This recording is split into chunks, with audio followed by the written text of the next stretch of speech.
Okay, what strategies can help maximize the chances of manuscript acceptance? Well, the most important thing is spend time on selecting the right journal. That's the biggest recommendation I can make. This is really a big factor for you. Your submission chances heavily depend that you go to the right journal with your manuscript, and that's the biggest strategy. Really plan time to submit that. Then I really recommend you to strategize in the sense of how do I approach the selection process. Give yourself a process, give yourself criteria that you follow, and make this data driven and not gut feeling driven. Here, comments from other people can be data. They have the experience, so it's important to take that in. And then really it's important to see what your needs are. So what is your baseline right now? Do you have all the time in the world? You have a reasonable manuscript.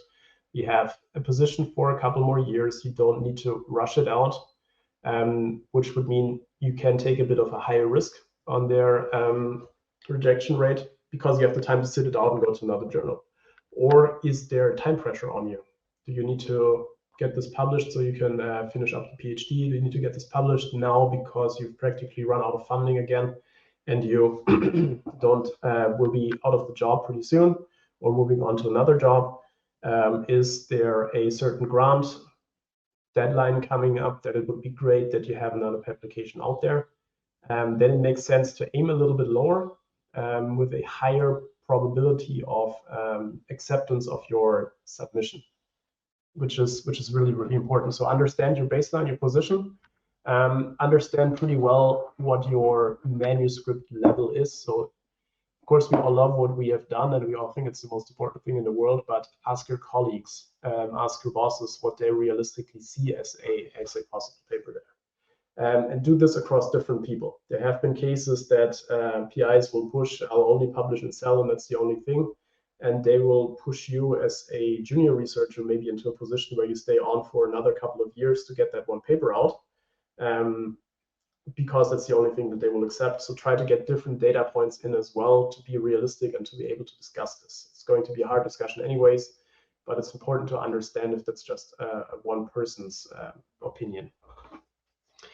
And really take your time in selecting strategy. Fast, higher probability of success, or a bit slower with a bit more risk, are the two basic ones. But typically, what I see is what you need to realistically plan for is it might be there's probably a 50% chance that it would get rejected after the first round of review. There's a reasonable likelihood of the reasonable chance of that, and you can push that between 30 and 70%. It's never 100%, depending on how well you prepare, how well you do your selection process, how well you also prepare the manuscript, and how well it is. But there's a lot of variability in there. In the end, there's a lot of people involved in the process, and they can have a bad day, and reviewer 2 might strike and really shoot it down. So be prepared that you will need another round of